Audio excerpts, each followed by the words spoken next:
jewe hari umuntu ugeze kugira nti ntuzosubire kuvuga ivyo. Kumbure Yesu azosanga natirimutse. Kumbure Yesu azosanga nagize gutya. Ijambo ry'Imana rivuga ngo biramuhimbara kuduha ubwami. Yesu umupolisi afise inembo. Sumucamanza yambaye cya kikanzu cirabura. Yesu c'est mon frère. Imana c'est mon père. Amen. Tuzoja mwijuru. Ega finalite no kuja hehe mwijuru. Amen. Yesu nashimye.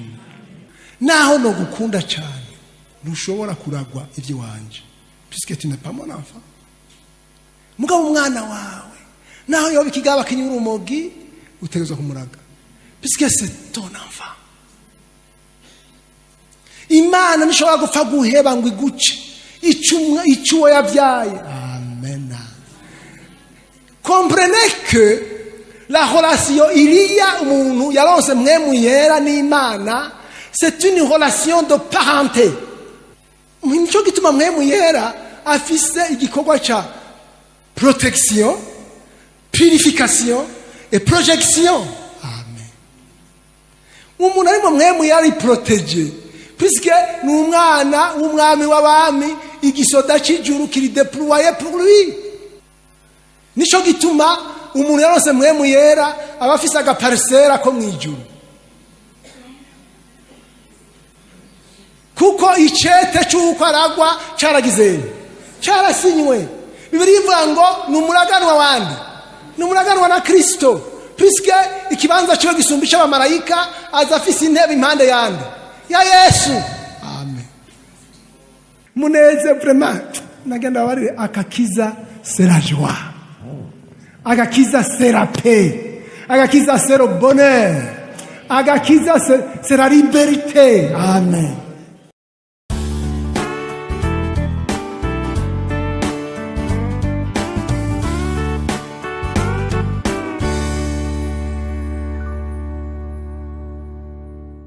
Yesu arusha abandi bose kudukunda,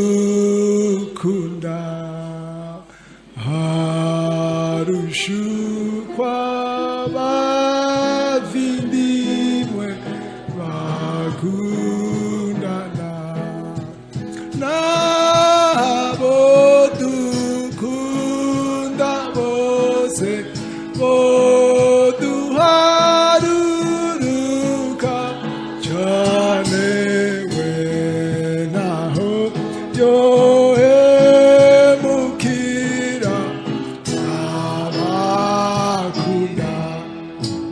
Iki gihe cy'ubugingo budashira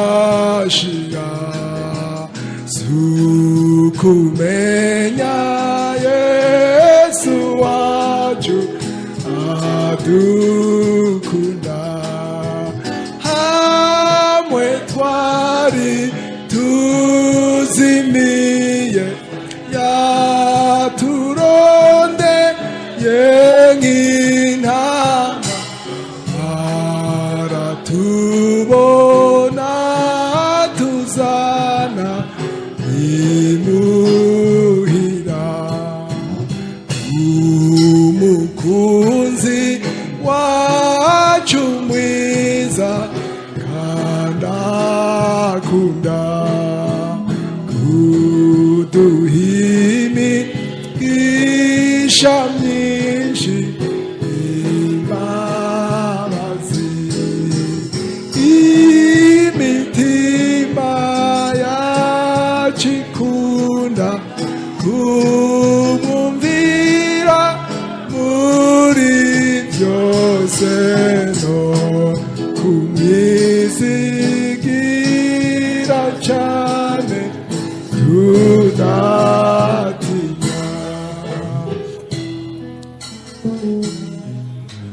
Byacu byose byakuweho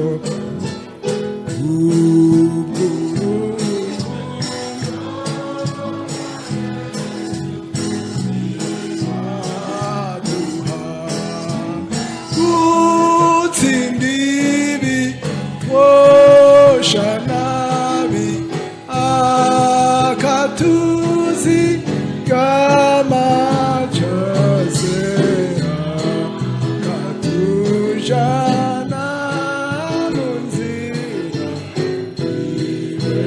iwe nziza. Amen. Imana ishimwe.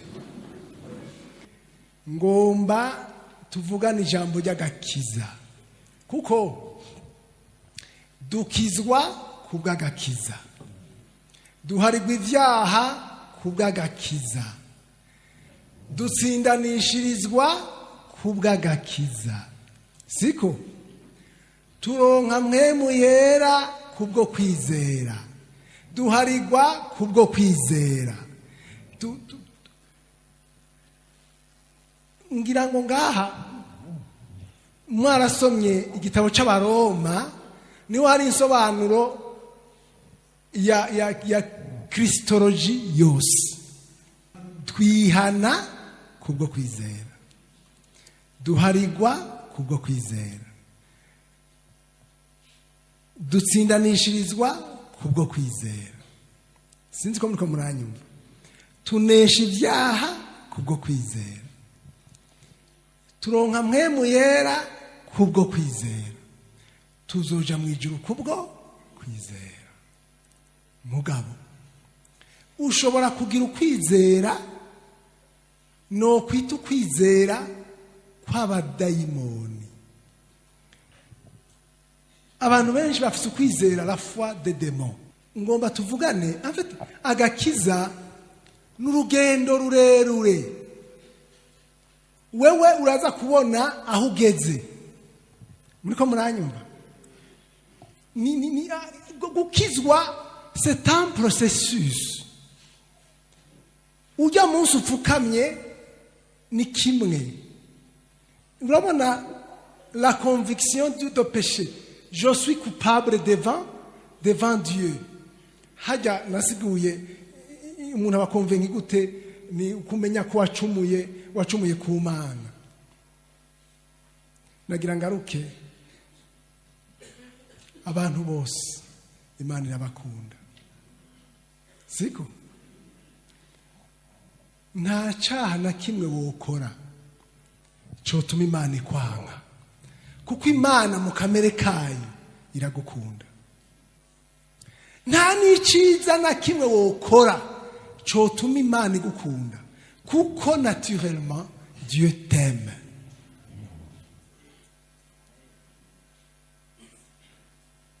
Ndazi ko uko jewe Imana inkunda niko ikunda imboregwa irara muri kanivo, kuko haracariho chance ko akira.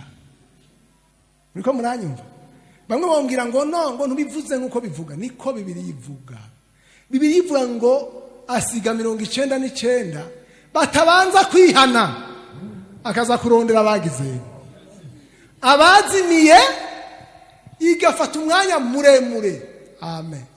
Kandi ngo ayironse iyo yazimiye azara yikubita inkoni ngo ayizana hehe. Amen. Nta numwe ari predestiné kuzoja mu muriyo, c'est son choix. Muri Bibiliya handitse ngo Adamu na Eva bamaze kujya kuri ca giti, Imana yaciye ivuga ngo raba babaye nk'imwe muri twebwe mu byo kumenya ikibi n'iciza. C'est-à-dire que babaye Imana mu byo gutandukanya ikibi n'iciza. Ni ukuvuga yuko umuntu c'est lui seul qui se condamne, n'est-ce pas? C'est pas Dieu qui Imana ntacikukondana ko na kimwe. Amen. La repentance. Naracumuye ugapfukama naracumuye, siko? Ariko uhinduye conception na disposition intérieure à l'égard du péché et de Dieu. Urafise le regret profond d'avoir offensé Dieu. Ngajya ngibigi mirongo myinshi bandanya hepfo.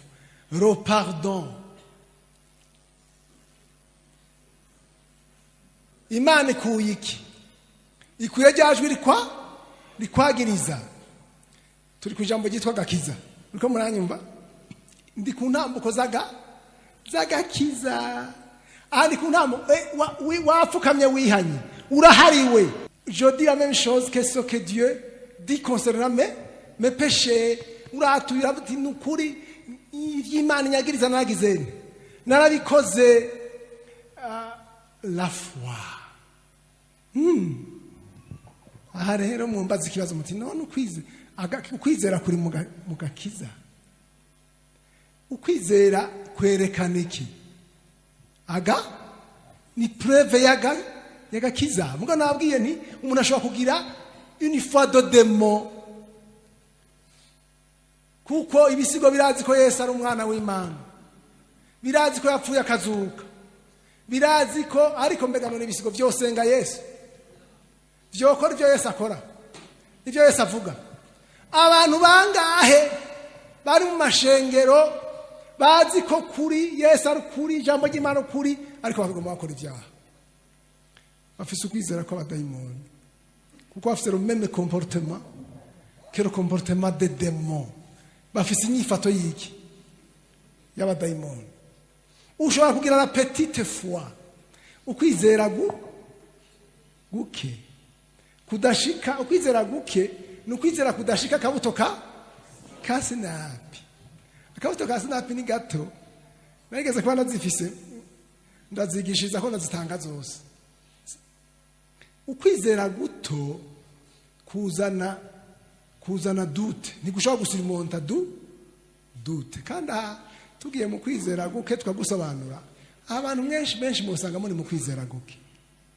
Sivyo? Nukuri. Ukwizera guke umuntu umwe niweza kutubwira ngo mbega none mwihebwe ngo mwubaka urusengero mugaca mwubaka na santere dosane.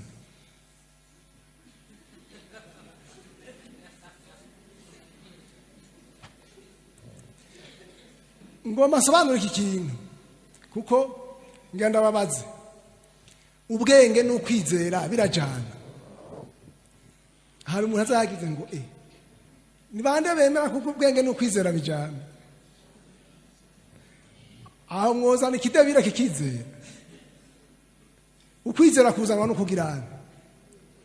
Nukumva. Siko. Ukumva niki? Ni faculté cognitive. Siko. John Stott ariko asigura ukwizera avuga ko ubwenge la raison ni ngazi. Muravyumva? Uko rezo yawe bantu niko kwizera kwawe kubona hafi. Sinzi ko muri ko munanyumva. Donc ni ngazi ukwizera kudugira ko gushitse ari hejuru kuza kubona kure rezo itagirana itabona. Sinzi ko muri ko munanyumva. C'est-à-dire que ukwizera kwadugiye ku bwenge bw'umuntu kuza kuri hariya hejuru kubona iyo jewe ntoshobora kubona. Aho umuntu amagaze ngaha nobone yabona. Ariko jewe nahindutse ingazi yiki yo kwizera. Sinoteba mu kwizera bagusobanuye mugona genda babwira ukwizera n'umutima. C'est le noyau de la vie du chrétien. Amen. Nubatse santere dosane nkuba nubatse n'urusengero simba mfuso kwizera. Siko mwanyumvise sinofata umwanya muremure wo gusobanura ibyo bintu mugabo uwo rezo ari nto yoca bango sinzokuba santere dosane kuko nzokwigisha kwizera. Sinzi ko muri ko muranyumva.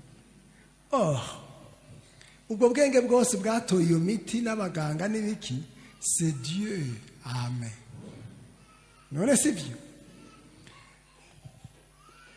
La grande foi sa fleur la folie. Singomba kuja muri ivyo ndafisa ahantu za guteba. La justification. Amen. I like that. Ndakunda iryo jambo. Mbega murakunda iryo jambo mwebwe? Aga turi kujambo rimwe ry'agakiza turi kuri salut turi muri processus du salut. Umuntu donc yihanye yahariwe ivyaha yagize ukwizera. Amen. Ubu abaye justifié. Amen. En fait, nous kuvuga yuko yabwiwe ngo va ku ntebe ya tribunal. Murabona aba procureur bakora ikibazo cyo kwagiriza. Siko? Kandi rero bakagiriza baza amategeko. Rora ranyumva. Nuza ranyumva plutôt. Yarakoze akazi ku procureur. Umuntu umwe niwe yambwiye ngo rega yari umwavoka ngo twebwe dukora akazi ka Yesu. Ngo abaprokere nabo bakora akazi ka Shetani.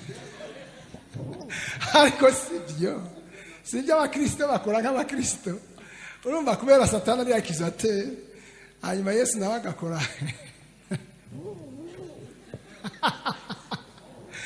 La justification ni kuba cyavoka siko. Urumva iyumvire nawe. Justification, c'est grâce. Oya. Justification ni icyemezo ko wagizeni. Utari poursuivi. Amen. Ni icyemezo ko urubanza rwagizeni. Warutsinze. Amen. Urumva turacyari muri processus du salut. Amen.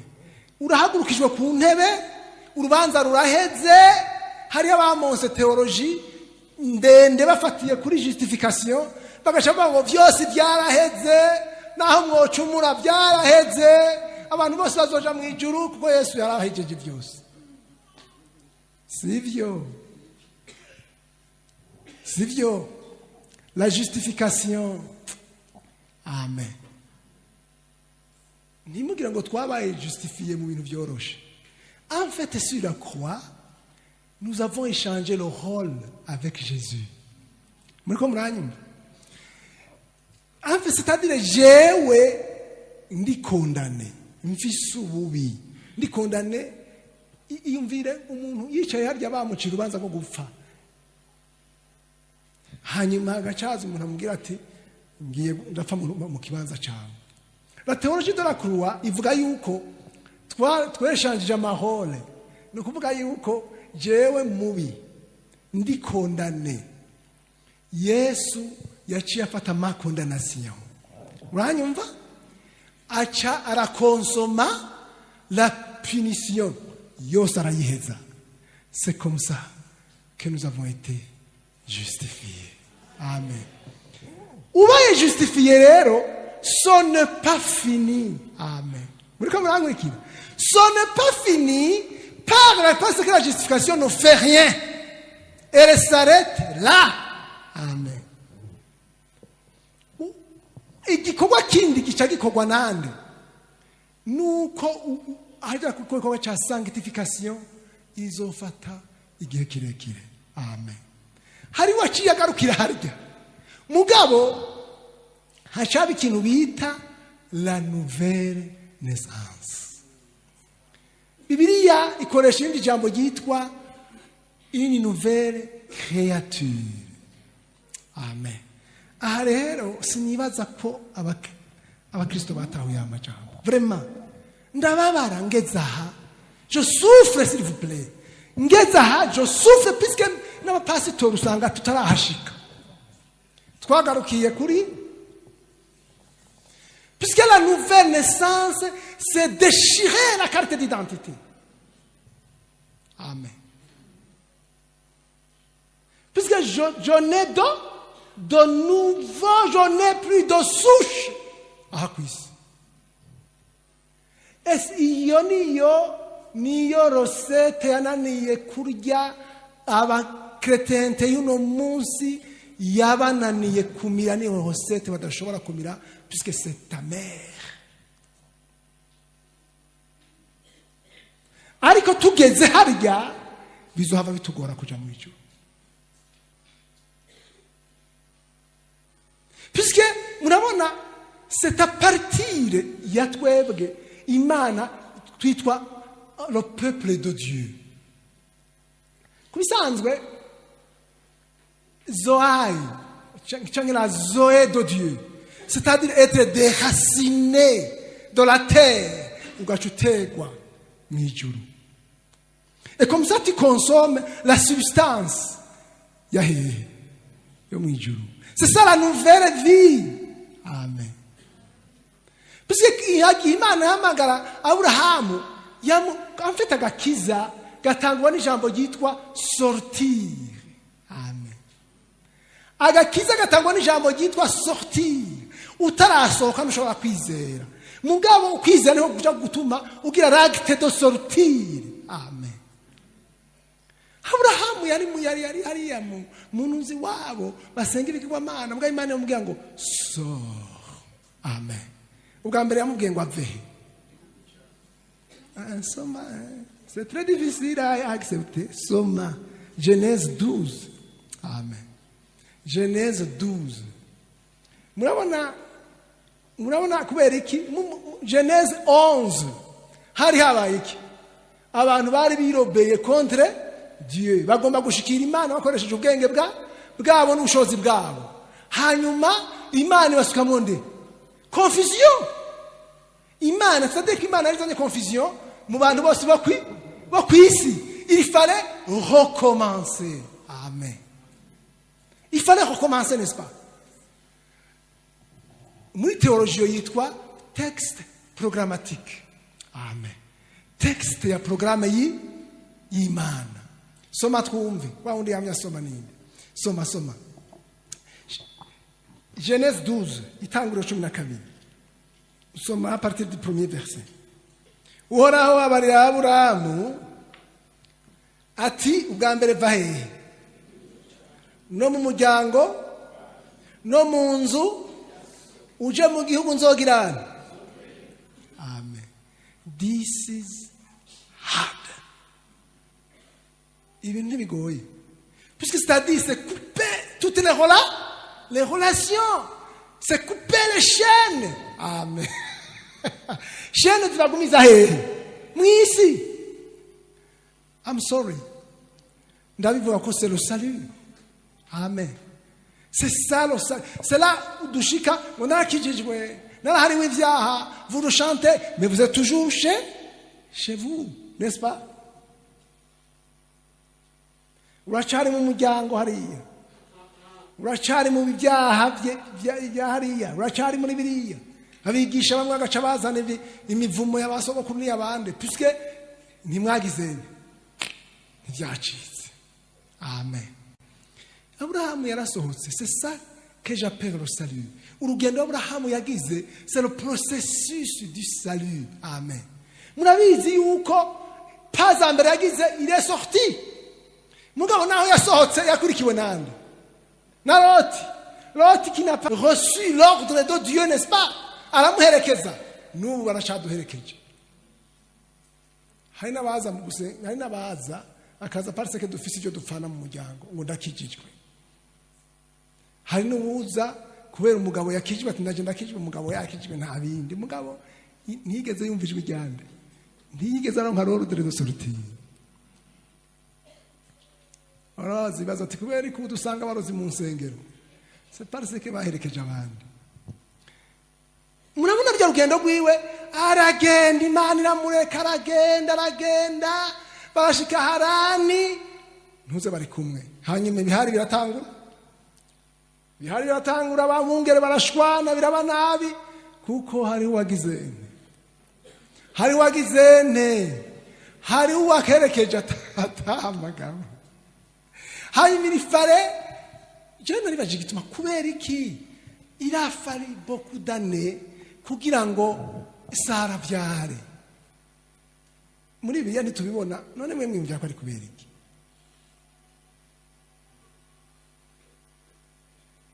Mbega Sara yabyaye Loti ari hakiri? Erega ntiyari yajanye na Loti gusa, muvyakoze ntumwa bari bajanye na se. Se ntibari bajanye na se wiwe. Imana tuyumutama arononye ibintu kuba naho yari yavuyeyo. Se ngombe ngo mwana ngo erega ngo twebwe abakarudaya tumeze gutya kuko se ntiyari yahamagawe yari yaherekeje umwana. muba mu byakozwe ntimwashobora ko se wa Aburahamu yapfiriye hehe yapfiriye Harani Imana iramwica ango ifare d'autres années kugira ngo ibintu byose by'iwabo kwa Aburahamu bigirene bihere mu mutwe byose bihere Loti harabi mu mvurungano Loti aragenda hanyuma yaragiye rero Imana iramuha kuvyara umwana atakimubwira ngo twebwe turaba Karudaya ngo twebwe imigenzo yacu ni kuko c'est à partir d'Isaac Imana yagomba gukora un peuple yagomba kuronka un peuple mugabo twebwe c'est à partir de Jésus amen tu ubwoko bw'Imana reka ndeke guteba avance la nouvelle naissance ndacaraho aho sindaheza ahane gitangaza ndakunda ngaha la nouvelle naissance si nk'umuntu agwara akaja muri koma bakamuvura agakira la nouvelle naissance nk'umuntu yavunitse bakamaporteze la nouvelle naissance amen ça signifie ce que ça signifie en fait naho nyene ni mu buryo bubiri mu kigiriki dufite ijambo bita tekna na wios tekna n'akana gatoyi kadashobora guhabwa responsabilité hariya mu Baroma ngo abarongorwa na mwemu bose ni mu bana b'Imana abo urumva iyo muri ngo bana b'Imana ifo kumenya ko riyema muri abana b'Imana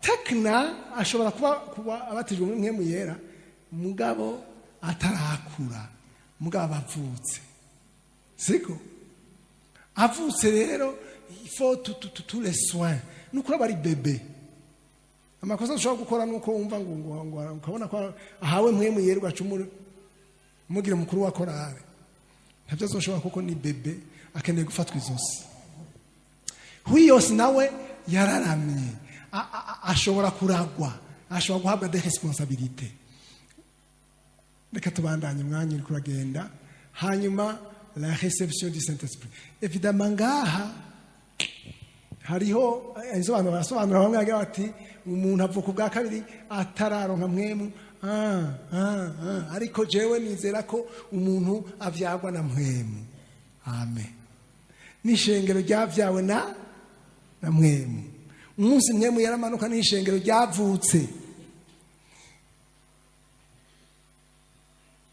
le Saint-Esprit iri muri we en fait erega murabona bya Yesu yakoze bya Yesu yakoze ku musaraba il est mort il a été enseveli enterré puis il est ressuscité c'est le même processus muriko muranyumva hari abana agakiza tacu kabatwara hari abantu tacu bahomba bakijijwe ils sont les mêmes hari même de prédication zibwira abantu ko bagomba bategezwa kuguma uko bari non c'est une transformation radicale c'est-à-dire nous kuvuga navuze ngene umuntu aba arandurwa tu meurs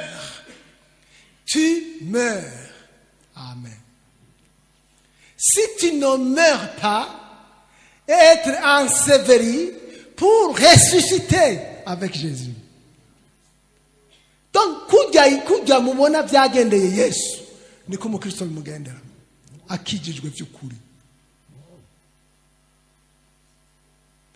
en fait je nimbira yuko dutegeza kugira attention haraho ugarukira ku kuronka mwemu yera ukavyaga ubwa kabiri kuko iyo uvyawe na mwemu amen c'est-à-dire que hariho responsabilité nshasha Imana igizeni ifise envers toi nagenda bamenyesha ko abantu babatijwe muri mwemu yera ataho basabasana batabatijwe muri mwemu yera kuko batabatijwe muri mwemu yera ntibavutse n'est-ce pas vrai aho umwana wanje amupimye basanga afise ADN yiwanje puisque c'est mon enfant biologiquement tezogira ADN iwanje. ADN y'Imana mu mwana wayo c'est le Saint-Esprit. Amen. Hari n'abigisha bagiye kuroka bati nta muntu yabatijwe muri mpwemu yera azoja mu muriro.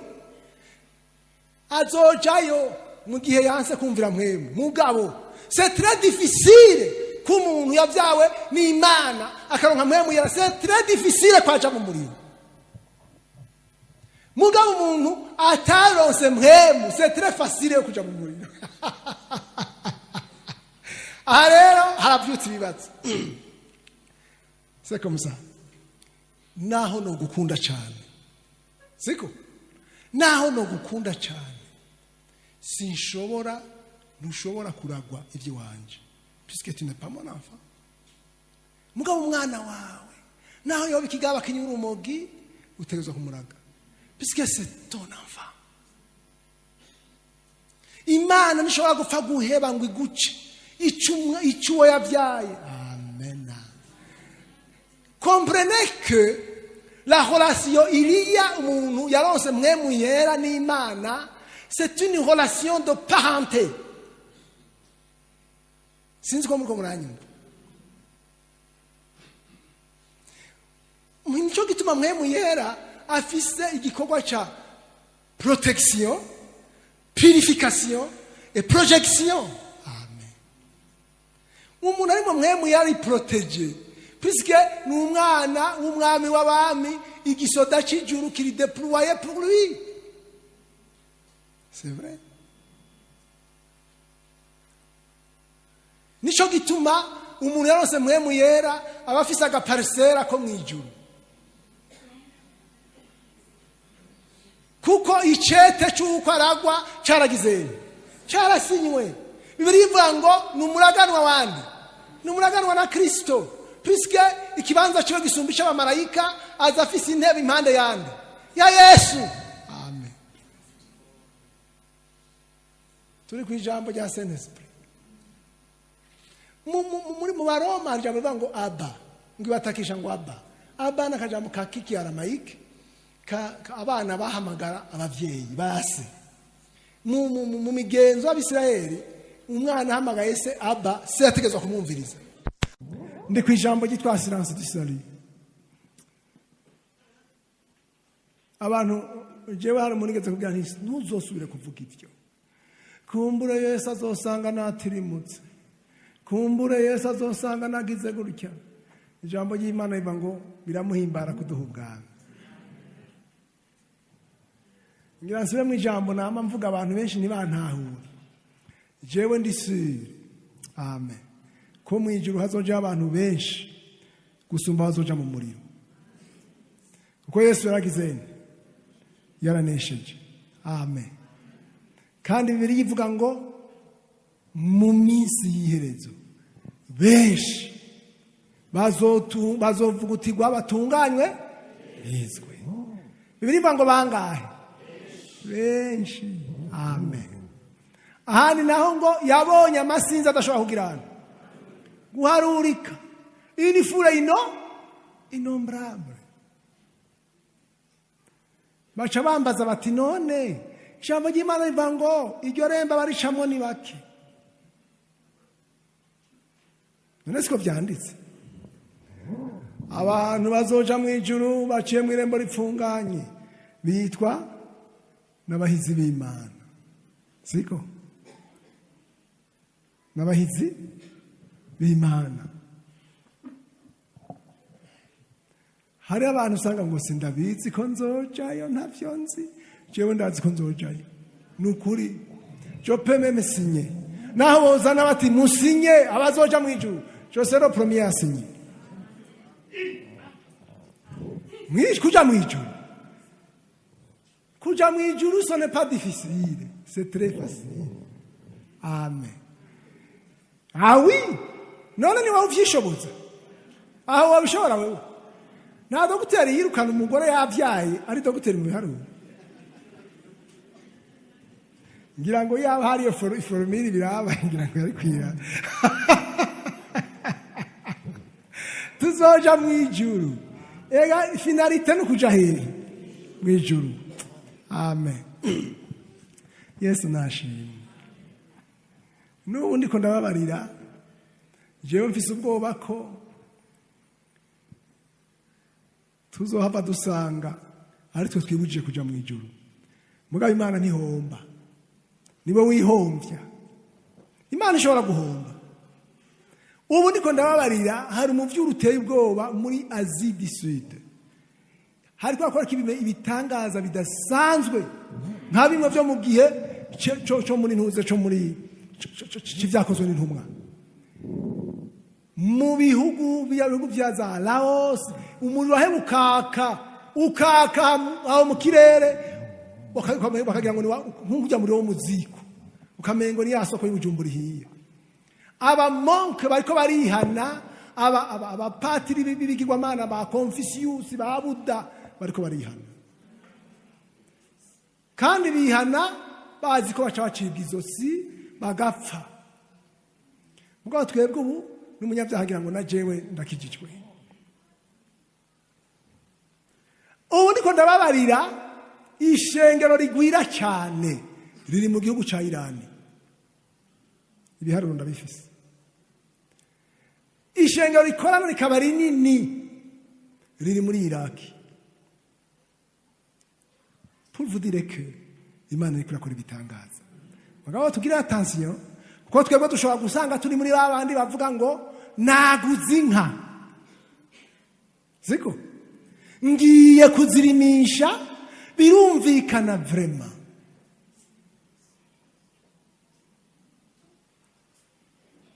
Uko siko benshi basigaye bameze. Mu gihe abahindi bariko baracibwa izosi, mu gihe abamizirima bariko barihana bariko baracibwa izosi. Mugabo twebwe muri Afrika agakiza kacu gasigaye umengo ni fieri, naco duhevye, dukora ivyo abandi bakora, dufitanye imigendanire n'abapagani, dushize hamwe nabo. Mugabo birivuga ngo genda muhitane ibimuga n'abatabihamagariwe, kuko yagize ngo narongoye sinza birumvikana vraiment. Siko naguze itongo ngiye kuririmisha birumvikana vraiment. Mu gihe abandi bariko baricwa iryo jambo ndagimvira akantu ka birumvikana vraiment. Kandi bya bintu nta cyaha carimo na kimwe. Hari cyaha mubonamwo muri bijya, mugabo vyarababujije kwitaba ubukwe bw'umwagazi, ubukwe bw'umwana w'umwami. Basibijwe n'iki?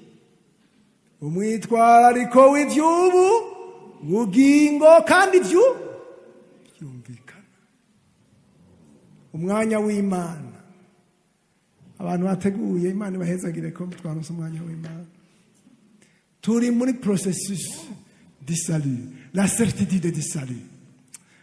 Rero jaba penigoti ndakunda kubakarira ngaha kuri certitude du salut. Imana ntuzoyitiza ivyumviro vyiwawe. Imana si umupolisi. Yesu si umupolisi afise inembo. Yesu ubuye si umucamanza yambaye ca kikanzu cirabura. Yesu c'est mon frère. Imana c'est mon père. Amen. Je suis contre abagira ngo Imana ni databukwe. Imana si databukwe. Databukwe nta maraso dusangiye. Imana ni data. Nico gituma tanu namwe muri Bibiliya handitse ko Imana ni databukwe.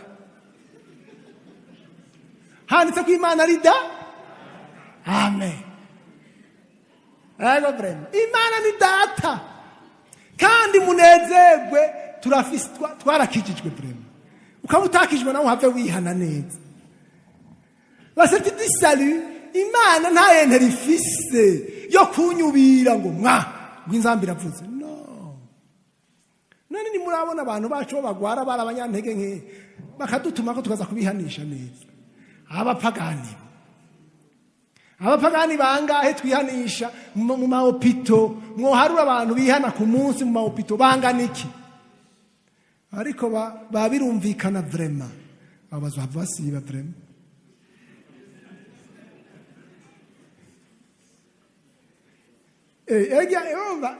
Imana wibwiye ngo murabona Loti yavuze ngo siko Imana ngiti ushike hariya kure abantu bose bagomba kuja kure baja hafi ya hehe y'Isodomu n'Igomora hafi y'urupfu hafi y'umuriro hariya kure amen muneze vraiment nagenda barire AGAKIZA c'est la joie AGAKIZA c'est la paix AGAKIZA c'est le bonheur AGAKIZA c'est la liberté amen umuntu usanga arikunje aratunye ngo AGAKIZA ntakufise c'est vrai ukaba udafise umunezero udafise amahoro utidegembya uburitiro uracafise igihaze vraiment uteza kuryama nk'umwana mutoyi wasenze ari jewe navuze nti Imana binaniye kunzigama ndapfa hazohageze kumva sivyo ave tugaruka kuri rya jambo ry'ukwizera yego ni Imana ndabizi ko yari satanduta none rero zangabo nizirara sivyo none yari sarabaruta arabaruta ingwane mufise ntimuzi urukundo Imana bakunda aha ya les obstacles du salut ikintu ca mbere cyitwa obstacle du salut c'est la foule qui nous entoure la philosophie du moment c'est quoi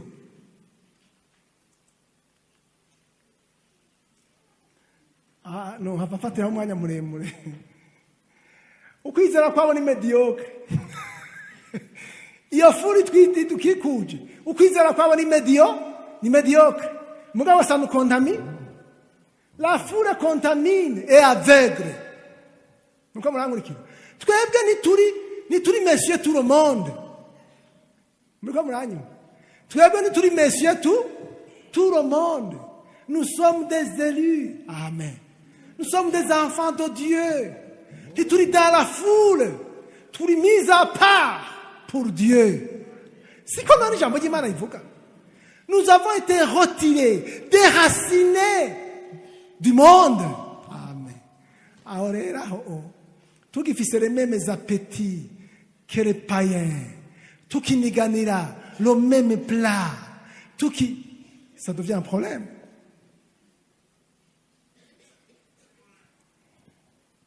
La foule, elle incite au mimétisme. Nous kuvuga abantu bose bagomba kwimita ivyo abandi bariko barakora. Nico gituma usanga isi yinjira mu ishengero progressivement. Niba ari kintu chononye ishengero au cours de l'histoire, c'est la philosophie. La persécution à l'iguige, la philosophie à la dionone. La philosophie justement qui se retrouve dans la théologie. Puisque la théologie, c'est l'étude de la pensée de Dieu. Si vous voulez, c'est ça. Et j'utilise ma pensée pour comprendre la pensée de Dieu, n'est-ce pas? Les vrais destructeurs de la foi, ce sont les théologiens. Et on essaie de monter une théologie de la foule, une théologie du moment. C'est violent. Ah oui! Icho Bibiliya yanga, le théologien arazi ingene ahenga kijambo ry'Imana akarigira gutya. Vous ne vous en faites pas. Vous avez la théologie de l'homosexualité. Ah oui. Ivyiyumviro, la raison, umuntu agomba kubuskira Imana mu byo yavuze, nivyo vyonona intuze. La foule rero iratwanduza, iradukontamina, ikatwavegera, ugasanga finalement ni ariko Yesu yavuze ngo iki? Uri muri mwebwe aruturi muwo. Je devrais pas être victime de la foule. Manuka yepfo. Duga gatoyi kuko ngomba nyarutse mpeze les obstacles manuka ndabijya obstacle ya yindi obstacle yindi donc ama obstacle yo ni menshi cyane ni menshi rwose hariho la croyance navuze bitari bike kuntu la croyance ngira ngaruka kintu naciye ko l'année passée. La croyance, la foi, la religiosité. Dans le Kirundi ni worirongo iryo jambo. Muga la croyance uremera, c'est le fait d'accepter, quoi uti ivyo bintu nivyo ndavyemeye hanyuma gacurindira. Abantu benshi rero bagarukiye kuri croyance. Ariko Petero siko yarameze yavuga ngo ifeza n'izahabu ntazo dufise ariko icyo mfise nakiguha mu izina rya Yesu acha mufata kagirana. C'est ça la foi. Croyance rero iratandukanye no kwizera na foi. Mu Kirundi sinzi ibyo bintu byo bitandukana, sinzi ko abahinga b'Ikirundi peut-être boronka amajambo manuka gatoyi. Subira umanuke gato. La religiosité c'est et se déguise. Ubunyedini ikindi kintu gikomeye obstacle de la foi nuko abantu bagarukira ku bunyedini agakiza kabo kakagarukira kuri croyance nigashika kuri kukwizera au vrai sens du terme. La religiosité c'est le conformisme. Abapentekote nitwambara ipantaro ntuyambara, abapentekote nitunywa inzoga ntuzinywa, abapentekote nituroga nturoga, abapentekote nitudefiriza imishatsi ntudefiriza. Mugabo uri umupentekote ntiwakijijwe. Puisque le salut ni vya bindi ni ya processus yose nabereka. Hasigaye ikintu bita sanctification nza kugarukako. Muriko muranyumva? La croyance c'est que j'accepte. Muyandi majambo en fait Jésus AGAKIZA iri jambo ry'Imana, ce n'est pas une vérité à accepter, c'est une vie à vivre. Amen. Quoi n'accepte ibi byose byo muri Bibiliya, ça ne suffit pas. Il faut que ce soit ma vie. Amen. Si aussi longtemps il jambo litaba ma vie, sinakijijwe naragomye ahantu muriko muranyuma hari ahantu nahagaze muri processus du salut. Religiosité ukagomba ukaririmba neza ukagomba ukagirane. Le salut c'est personnel. Amen. Le salut c'est la rencontre avec Jésus. Le salut c'est être en Jésus et Jésus akaba en toi. Amen. Par le biais du Saint-Esprit. Ndakunda ijambo ryitwa agakiza ni ikintu kininiya ni kuru mbere itarino yerekeye bita soteriologie ni kirekire gose. Religiosité obstacle du salut. Mvuze obstacle du salut vous comprenez directement ko bica bibangamira no kwizera ukideguza ufise ivyo unyegeza ariko urazi iki? Urazi ukuri n'est-ce pas? Ni vya bindi vya mutoza kore yavuze ngo iki muri rwa rusengero, jewe ndagororotse wa mufarisayo ndagororotse nisonzesha kangahe kabiri mu ndwi ntange kigira 10 mbere n'ici mbwija. Navyumva simeze nk'uyu simeze nk'uyu mugesera w'umuto utoza ko. Ça c'est la religion. C'est la religion. C'est ça. Washa kuvuga ngo jewe ndi umupenigoti sinambara ipantaro sinywa inzoga simeze nk'uyu. Nta muntu yagugize umupolisi. Wewe Imana ntiyagushize muri documentation yayo. Imana yagushize mu iperereza ryayo. Iyo umaze kwibona kuri mwiza haba ingorane. Amen. Puisque turi muri processus ya sanctification ngo kugeza aho ishusho ya Kristo izogirana. Izokwiforma muri twebwe. It's a long way. Amen. N'urugendo rurerure. Murabona abantu barara bihanye ko usanga ariko asimba ngo neswe nagize genda buke. N'urugendo rurerure. C'est un processus. C'est vrai. Ahana jewe ndachakizwa. Siko. Ahana mutama wake arachagirana. Arachakizwa. Amen. Gushikaho ishusho ya Kristo izogirana. Izokwiforma muri twebwe. Amen. Nico gituma Yesu yavuze ngo hahigwa bafise inzara n'inyota vyiki. Kandi rero ngenda barira abapenigoti umutego turawugwamwo. Twigarukeko siko. Harabona barambona ngo sinotanga yambu. Ngo sinoramutsuma iyo ncafuza. Ucafura. Wewe warahushije, warataye uruvuto. Uvuga uko warataye umeze nk'umwami wataye uruvuto.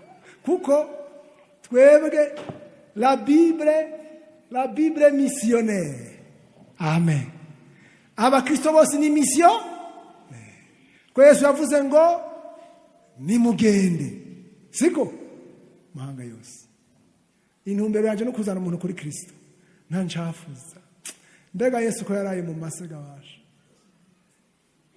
Ni yaraye mu mase Yesu kugira dushikire. Nawe uvuga ngo ni woramutse umunyabyaha. Reka ngarukira. Ivyo byose ndiko nsigura ijambo religiosité kuko uhinduka umufarisayo. Donc uwo mutego rero urawugwamwo. Nagenda kubwira yuko agakiza c'est moi et Jésus. Amen. Ushobora we kunyevariwa, ushobora kuma manota ushaka naco bintwaye. Ayo kwa Yesu niyo ngomba. Muriko murahanyumva? Umwanditsi umwe yavuze ati nejereje Imana naco bitwaye ngo ntunezereza bose. Ati nanejereje Imana abo nkomera ku mashi bose naco byoba bimaze. Yesu nashimwe. Agakiza ukaronka kuko wizeye. Mugabo muri processus y'agakiza ukwizera kwawe kugenda kugakura. Mugabo amadini urashobora gusanga umuntu asigaye aganzwa na conformisme yo mu idini gusa Yesu atamuzi. Uchuhinduka Paulo w'umupentekote, Sauli w'umupentekote, Sauli w'umwanglikane, Sauli w'umugatoliki, kuko mwijuru Imana izoraba ko nakijije. Et Dieu sait que je suis faible. Amen. Il me tient. Mva kwemera gusa il me tient la main akanjana. Yesu nashimwe. Urabona pitié de moi. Ijya fure gato nenge ndabahe image. En fait ijya fure none wa mugore yaragwaye butinyanka. Iyo adaca muri fure yari gushikira Yesu. Fure yari ifise ivuga. Fure yavuga ngo umugore nk'uyo arahumanye. Kirazira ko aja mu bantu. Mugabo il fallait briser. Amen. La femme est sortie, n'est-ce pas? Elle est sortie de la religiosité. Aragenda arishikirira nde? Yesu. Amen. Il a percé la foule. ugomba kuja mu ijuru ategerezwa gupersa la foule et la philosophie de la foule n'ivyo foule ikora. Amen. Le fruit du salut, bon, quitter le banc du tribunal, ça c'est la justification. Ndakunda iryo jambo. Yesu yagize ngo ndabihejeje birarangiye. Uravuye ku ntebe y'urupfu ubikiwe intebe y'ubugingo budashira. Le pardon de péché. Ega tuharigwa ivyaha iyo vraiment umuntu yakijwe neza afise ukwizera harigwa ivyaha vyiwe. Murizeye ko mwahariwe aho hari gita ndiko l'assurance du salut no kwizera ko hariwe c'est la même chose. Abantu Imana iguhariye ntisubira kugirane kuvyibuka. Hanyuma ariko uravyibuka mbega umuntu harigwa inshuro zingahe? Umuntu harigwa inshuro zingahe? Rimwe. Hariho eglise yizera yuko umuntu hari badasubira gucumura, asubiye gucumura ataba yari yarahariwe. Vyo sivyo. Ya processus bigizeni bipfuye. Nukuvuga Petero yabajije Yesu ati umuntu yangirira nawe nzomuharira inshuro zingahe? Petero ariyumvira mu kamere kiwe ati nukuri ndamuharira inshuro ndwi nzoba nkomesheje.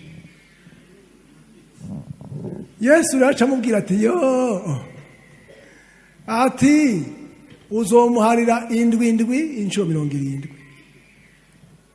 Jewe sinzi ngira ngo bakayo yabo haruri izo nshuro. Naho umuntu wo muha imyaka 100 akaza aracumura ku munota ashobora guharikwa.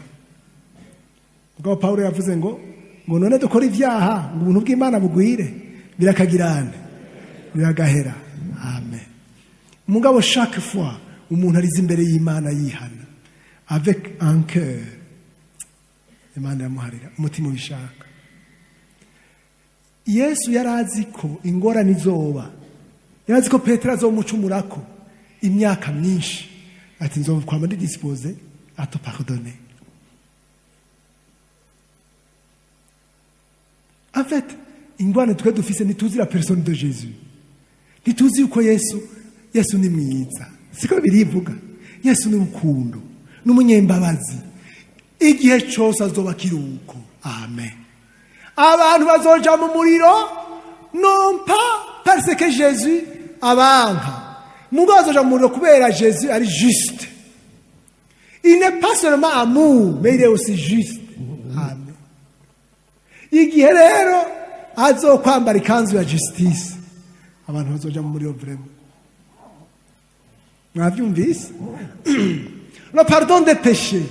Yesu abwira Petero amwete kandi yo ni attitude ya Yesu dutegerezwa kuronka twebwe. Ivyaha bidaharigwa n'ibingahe? Ni kimwe. Bibiri ivuga ko ari bingahe? Bibiri ivuga ko ari bibiri. Bibiri ivuga ko ivyaha bidaharigwa ari bibiri. Kurogota kuri mwemu no kudaharira. None nimutaharira nimuzoharigwa namwe. None siko byanditse. En fait, nagenda babariri. Jewe simwumva ingene umuntu agira ingorane ngo nakane yamusabye imbabazi. Wewe muharire atagusabye imbabazi kugira ushobore gusenga no kunezerwa. Puisque uwakugiriye nabi ntashobora kugira nabi ngo nawe wongere wigirire nabi. Tu dois savoir yuko utegeza kwiribera ivyaha byo bidashaka gutatezwa kukugirira nabi. Shetani arabahagurutsa mbere na cyane kugira ngo wewe ugire igikomere urindire ni yansabye imbabazi ndamuhandira yanziza. Ni igikorwa ca mpwemu yera. Amen. Urabona kubisanzwe irya sanctification par Christ nari kuyishira muri processus du salut. Irya rero irya sanctification hariho na sanctification future. Murabyo? Iyo ni ya yindi tuzosa nande na Kristo. Mugabo tukiri ngaha le Saint-Esprit kuko ari umuriro kandi ari iki? Ari uruzi bifise rohore do sanctifier. Ukezwa. Hari naho iyo sanctification hari abayita le baptême dans le feu. None niba bango azowatiriza mu mpwemu no mu muriro. Kubatizwa mu muriro rero samageragezwa numubatiriza. none ubatiriza mu aha turi kuri sanctification ga kubatirizwa mu muriro ni sanctification. Iyo najewe ndayikeneye uwari we wese aracayikeneye izonyinjiza muri sanctification finale. Amen. Sanctification finale ni cagiye tuzosa nande na Yesu. Amen. Eno bateme dans mbega abigishwa baje kubatizwa muri mpwemu yera barabatirijwe mu muriro. Barabatirijwe mu muriro. Mbega ibyo bintu basimiritanema cyangwa kimwe kitangurira ikindi. Bibiri bango azobatiza muri mpwemu no harimwo dans le fait ivyo bintu cyumva ko ari ibintu bibiri bigize. Wize texte ugize exegese yiyo phrase ni ibintu bingahe? Bibiri. Amen. Abantu barakunda kuvugishwa muri mpwemu, hari nahavugishwa kuri ibyaha. Siko mwe mushamva ngo numuriro umuriro biravuga ngo umuriro uri hagati ntugire